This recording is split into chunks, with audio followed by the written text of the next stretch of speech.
how to communicate with Gen Z.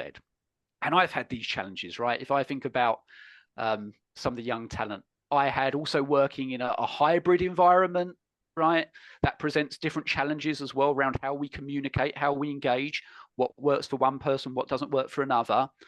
And for me, there was a moment of realization as well with some of our young talent around the desire to be recognized across different formats, social tools, right?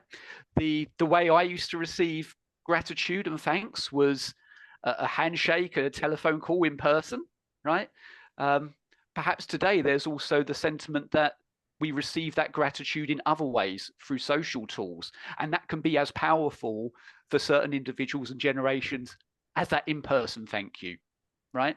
So this is something that I've been trying to get to grips with as well. So my question here today is, what should we be considering when we think about communication with Gen Z in the workplace? Be great to hear some thoughts around what you've experienced and some ideas there as well. Yeah, I think it's also really interesting, and we have to consider how they have come into the workplace. They're coming in at a time where so much is changing, even for us. After the pandemic, the shift to remote work, now kind of the hybrid, coming back into the office. They've been having this. I've spoken to some who have had their graduations on Zoom, who are starting university on Zoom, and everything that they do has been remote. And so they're coming into a workplace, and if it's a remote workplace, then they might not be able to establish those connections that you do, those water cooler moments where you're, in the office and you're talking about things and you get to know someone. And those things typically have been really important for career progression, for getting new opportunities, for being introduced to people, for speaking to people in higher positions, right? Other than your direct manager. And so it can be a little bit isolating if you are just confined to the screen with your direct team and you have no way of communicating with the team. I know a lot of companies will do remote team building sessions, things like that. And I think that's a really great way to encourage people to mix and mingle and to feel a little bit more involved. Another thing that is important here is that sometimes the company values and culture can get lost if you're just communicating online. And I think they're a generation that really thrives on, they want to work in a company that's aligned with their values and their mission. They want their company to stand up for global warming against it, or, they want somebody to speak out on behalf of that, more so than other generations. I think there is a saying that I quite like, and I lean to, obviously we don't want to lean too much into generalizations, but that millennials are an idealistic generation and then Gen Z are realistic. So I'm a millennial, and I can totally relate to that. I wanted to be able to stand up for what I believe in, my company support me, and I would maybe consider leaving if they don't speak out against something, because we're mental health companies and we're posting a lot and we have this social media plan and this structure, and I'm like, well, why are we not talking to the people who might need it most? The company particular that I'm thinking about, it was during Black Lives Matter, or now again with the Israel-Palestine conflict. You want your companies to have a say. And Gen Z, I have found, is a little bit more realistic. They understand that there is a bit of a bridge, a bit of a divide, but it's still important to them to be aligned with a company that has certain values. And so communicating that, finding ways to communicate that and establish that, even if you're remote or hybrid, can be really good. Again, I would say here with the visual aspect, Lee, that you're talking about, the brain will be more likely to remember and store information if you use all the senses. Again, this is why in-person is so effective, because you can make associations by sound, by smell. You can smell the office, you know what the person in the booth next to you smells like. And this helps encode memory. So when you lose that, it becomes a little bit more difficult. So do focus on visuals, make presentations or meetings short, snappy, powerful, visually interesting, and try where you can to get some other of those senses involved. Thank you. And I think what was, and Chloe, I'll get your view on this in a moment as well, and some insights. But I think what was really interesting is where you started this conversation, right? And again, it aligned for me that commonality that I'd not really thought about, right? Which is actually this generation are struggling as well with understanding what good communication looks like in this new workplace in some respects. And so therefore we've got this kind of scenario where both parties are struggling to get to grips with that, right? So there's a commonality straight away that we can come together on to try and work out best approach in terms of shaping the company moving forwards as well. So I really, really liked that. And Sophie, thank you for sharing that.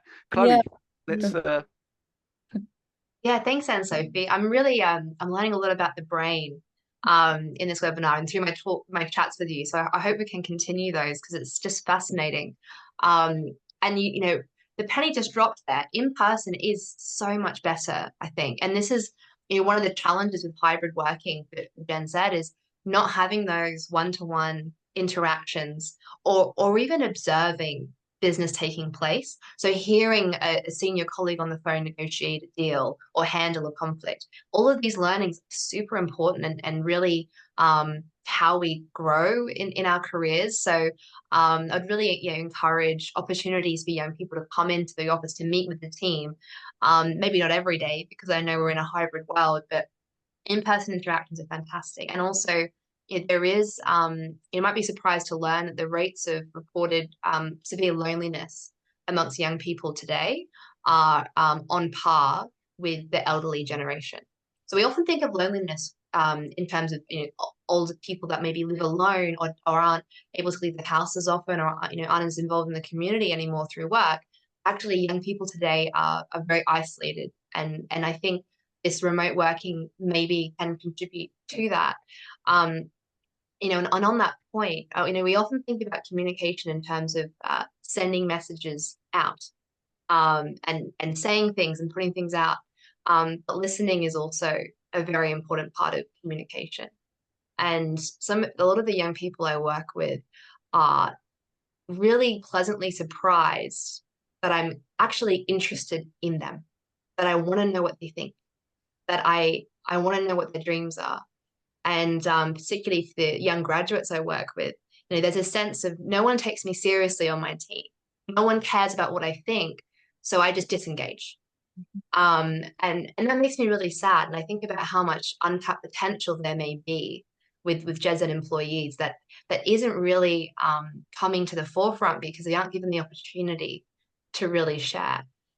I think it really could be quite groundbreaking actually in organizations if there was this wave of listening, of asking younger employees what's important to you, what are your career goals, what are you looking to get out of this role, and don't assume the answers might surprise you, and their goals for their life might align very neatly with a particular area of work in the organization. For example, my dream is to write a book one day.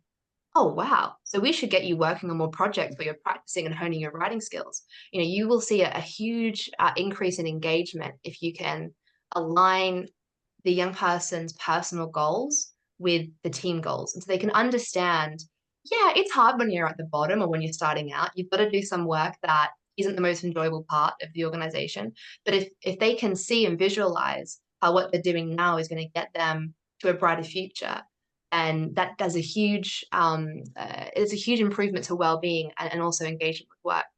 And we have at the Character Company, we've developed a tool called the Game Plan, which is designed to help a young person identify their values and identify who they want to be at in their entire life, their lifetime goals, and then breaking it down into 10 years, 1 year, 90 days, 1 week.